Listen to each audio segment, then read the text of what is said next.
Saiu o tarifaço de Donald Trump, minha gente. 10% foi a taxa que coube ao Brasil naquilo que Donald Trump chama de tarifa recíproca. Um número até modesto comparado com as tarifas impostas a outros aliados norte-americanos. Os 10%, por exemplo, ficam ali no rodapé, né, do tarifaço.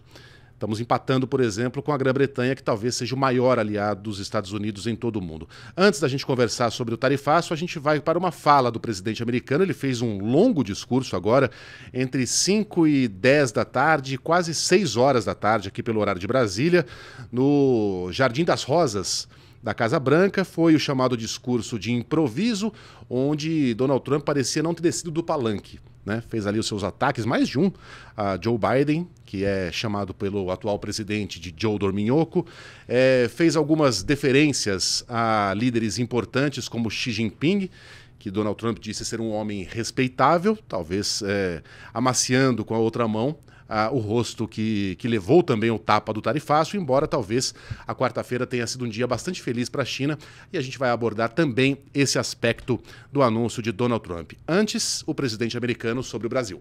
My fellow Americans, this is Liberation Day, waiting for a long time. April 2nd, 2025 will forever be remembered as the day American industry was reborn, the day America's destiny was reclaimed, and the day that we began to make America wealthy again. We're going to make it wealthy, good and wealthy. For decades, our country has been looted, pillaged, raped, and plundered by nations near and far, both friend and foe alike. American steel workers, auto workers, farmers, and skilled craftsmen, we have a lot of them here with us today. They really suffered gravely. They watched in anguish as foreign leaders have stolen our jobs, foreign cheaters have ransacked our factories, and foreign scavengers have torn apart our once beautiful American dream. We had an American dream that you don't hear so much about. You did 4 years ago, and you are now, but you don't too often, and for many years and decades even, you didn't hear too much about. Our country and its taxpayers have been ripped off for more than 50 years, but it is not going to happen anymore. It's not going to happen. South Africa, 60%, 30%, and they've got some bad things going on in South Africa. You know, we're paying them billions of dollars, and we cut the funding because a lot of bad things are happening in South Africa. The fake news ought to be looking at it. They don't want to report it. Brazil, 10%, 10%. Bangladesh is 74%. So you see what's going on. Pakistan, 58%. Sri Lanka, 88%. Sri Lanka, 88%, Bangladesh, 76%. São países que já têm os seus problemas e vão ter que lidar com mais esse. E eu via essa tabela, Zambelli, parecia um cardápio de restaurante, né? Eu fiquei procurando o Brasil. Eu confesso que eu demorei para encontrar o Brasil ali na lista de países. E o discurso de Trump dá a impressão para nós que o mundo inteiro é composto por saqueadores, ladrões, que estavam fazendo os Estados Unidos de vítimas, e que isso acabou. Como é que você viu o discurso? Eu acho que foi um discurso ali ensaiado. Ele estava se preparando para esse dia há bastante tempo, né? Vinha anunciando que seria um paradigma, assim, uma mudança de paradigma, inclusive depois da Segunda Guerra Mundial, né? Os Estados Unidos voltando a se preocupar com o seu próprio enriquecimento e menos com os aliados, né? Acho que é uma mensagem que ele tem passado nesse início de governo. Primeiro passou para a OTAN dizendo assim, não contem com a gente na guerra pela Ucrânia com a Rússia, né? Forçando ali o presidente da França, Emmanuel Macron, a fazer um investimento muito forte em defesa, né? Que há muito tempo, há 80 anos praticamente, a União Europeia não investia tão de forma pesada em defesa, em armamentos. E agora vem a guerra comercial. Também acho que uma mudança, uma ruptura ali de política, de geopolítica pós-Segunda Guerra Mundial. Ele escolhendo claramente alguns adversários, né? É bom dizer que para figuras políticas como Trump, é sempre importante ter os inimigos muito definidos, né? Esse embate, tendo a existência de múltiplos inimigos, maldosos, saqueadores, como você disse, ajuda ele muito no discurso interno de popularidade que ele vai ter que travar agora, porque as consequências desse pacotaço serão nefastas para a economia americana, pelo menos de curto prazo. Vai ter inflação, vai ter aumento de juros, possivelmente. Explicando aqui para o pessoal de casa, por que essas taxas geram inflação nos Estados Unidos? porque você tem os fornecedores, a indústria norte-americana está hoje muito conectada, muito dependente de matéria-prima, de componentes que são produzidos fora do país. Se ele vai aumentar a taxa desses produtos, vai aumentar o preço final para o consumidor. Essa é a tendência. Pode ser que ele consiga operar um milagre ali, mobilizar a indústria, vai produzir em tempo recorde componentes para abastecer essa rede de suprimentos. Mas o previsível diante desse pacote é que exista no curto prazo um aumento de preços de produtos que estão ali na prateleira do supermercado e até são muito importantes para a indústria, a tecnologia, por exemplo. Estava havendo uma discussão sobre como ele vai fazer para movimentar os gigantes da tecnologia norte-americana para produzir insumos e peças em tempo real para evitar ali um colapso nas cadeias produtivas, por exemplo, de computadores, de componentes que são fundamentais para a indústria das Big Techs girar. Mas de curto prazo a gente prevê um aumento da inflação, taxa de juros aumenta também, até porque é um mecanismo de contenção de inflação natural. Então, a percepção econômica no curto prazo talvez seja negativa. Então, os americanos, os apoiadores de Trump, vão precisar se apegar nessa existência dos inimigos externos que estão sendo combatidos, enquanto ele se movimenta para tentar colocar a indústria de pé para abastecer essa queda que deve haver de importações aí por causa do aumento das tarifas. Mas a minha preocupação nesse momento, Megali, acho que analisar primeiro a notícia, né? Quer dizer, o anúncio, olhar um pouco o simbolismo que tem isso, né? Eu acho que tem muitos recados dados pelo presidente Trump para o mundo, né? É uma ruptura com esse multilateralismo, que é uma demanda dele e da base eleitoral desde a primeira gestão. Ele não conseguiu implementar o que queria, porque ele tinha menos legitimidade política para fazer. Hoje ele tem uma vitória expressiva nas urnas, né? Um Congresso muito aliado. Então ele tem mais força política para implementar a sua agenda, que ele não tinha no primeiro mandato. E eu acho que o mundo não está preparado para lidar com as consequências. A gente vai ver retaliações de alguns países, outros países estudando melhor o ambiente antes de promover ali a reciprocidade nas tarifas. Mas eu vejo muita dificuldade e muita incerteza. E o cenário de incerteza que um tarifaço como esse gera, é quase impossível. Mesmo que a gente fale, o Brasil foi pouco prejudicado, de fato, me parece que o Brasil será um dos menores prejudicados nesse tarifaço. Mas o ambiente de incerteza global, ele não vai poupar nenhum país. Os emergentes são muito prejudicados quando existe essa insegurança dos investidores e o dinheiro tem que ir para lugares onde esses investidores enxerguem mais segurança jurídica, segurança institucional para aplicar o seu recurso. Então, eu acho impossível qualquer país dizer assim, vamos escapar dessa guerra comercial. É uma guerra comercial que vai afetar todo mundo. O Ellen, a China está lá também, né? Entre os países mais tarifados. Foi um dia ruim para os chineses? Eu não leio desta forma, Megali.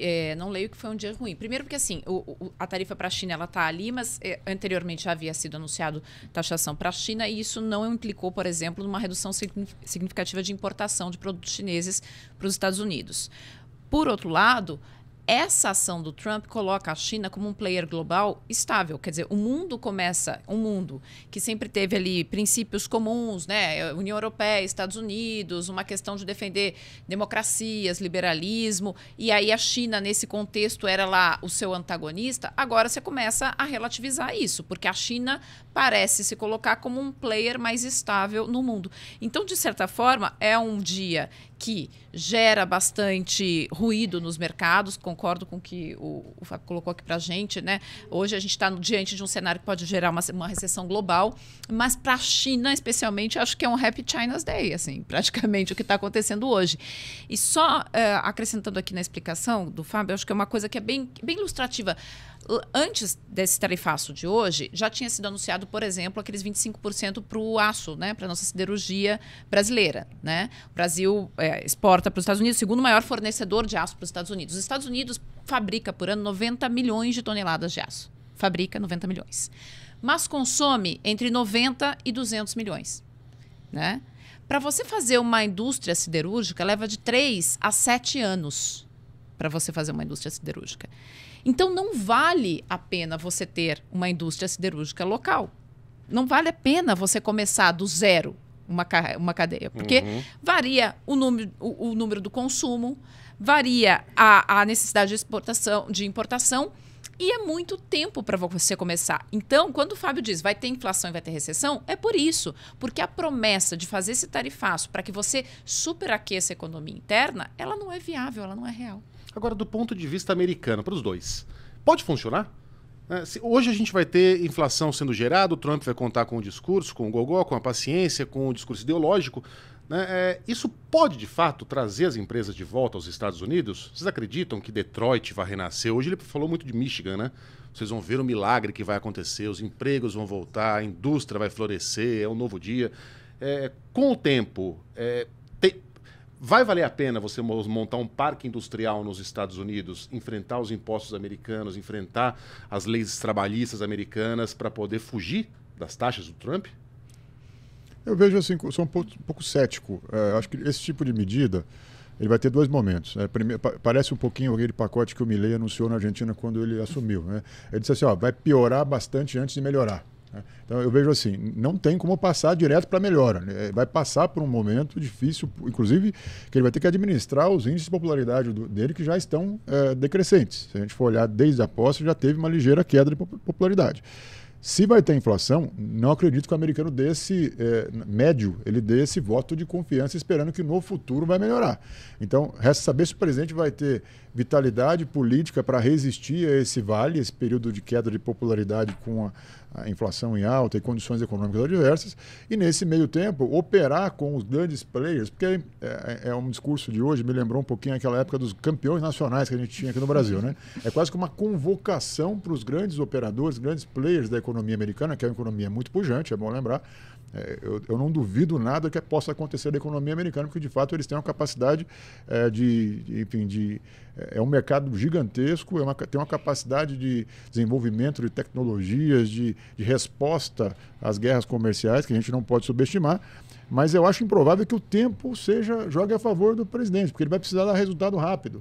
E não vejo um ambiente, como a Ellen disse, assim, essas medidas demoram, são medidas que para reinstalar a capacidade da indústria local, ele não vai conseguir fazer isso no piscar de olhos. São indústrias que tem... E tem um segundo componente, assim, as cadeias produtivas estão muito hoje conectadas, muito interligadas, né?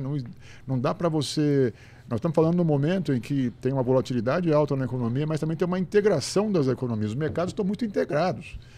Uma grande indústria vai abrir mão de importar, sendo que o componente é mais barato, mas, enfim, tem já um rito de importação que funcionou durante alguma década, mais de uma década. Agora, para produzir dentro de casa, sabe-se lá que custo e não sei saber se o consumidor vai comprar aquilo se estiver um pouco mais caro. Então, é muita incerteza. Essa pergunta que você colocou na mesa, eu acho que assim, é difícil responder porque é de fato muita incerteza. O povo americano não tem muita paciência, né? E nem cultura de inflação. Que é diferente. É diferente da gente, que quando começa a sentir mais, né? O ovo dos 8 para os 16, assim, a gente acha muito ruim, a gente pune, mas a gente tem uma cultura de inflação. O americano não tem essa cultura. E ali se o presidente sugere que a pessoa não compre, olha, se está caro, não compre, os caras vão lá e arrancam ele pela perna da Casa Branca. O americano quer comprar, né? A cultura americana é calcada no consumo. É isso. A economia, ela vinha, por exemplo, melhorando. Quando o Trump se elege, vinha dando sinais de melhora no governo Biden. Mas isso não era perceptível para a população e ela pune Biden e recoloca Trump. Agora você imagina um governo com uma inflação alta, numa sociedade que não tem cultura de inflação, tendo uma eleição de meio de mandato que ano que vem, que é Congresso. Então, assim, ele vai ser muito testado. E aí eu concordo com o Zambelli. Assim, nesse teste, qual o tamanho do poder? Quanto é essa sustentação dele? Quer dizer, o americano consegue aguentar esse período de recessão para dizer, não, o emprego vai voltar? Bom, as fontes lá de Brasília dizem que o Itamaraty considera que o Brasil conseguiu desviar da bala, né? Não sobrou o pior, pelo menos, para o Brasil. Muita gente esperava uma taxação de até 20%. Vieram 10. E aqui no blog da Júlia do Alibe eu estou vendo fontes do Itamaraty, da Secretaria de Comunicação e da Assessoria Internacional do Planalto relataram ao blog, isso em off, né, que as decisões sobre tarifas estão sendo tomadas de maneira altamente centralizada dentro da Casa Branca. Segundo esta avaliação, Donald Trump e seu entorno imediato definem os rumos sem grande interferência de seus próprios auxiliares. Resumindo aqui, com palavras que foram ditas por essas próprias fontes, Donald Trump está cercado por terraplanistas.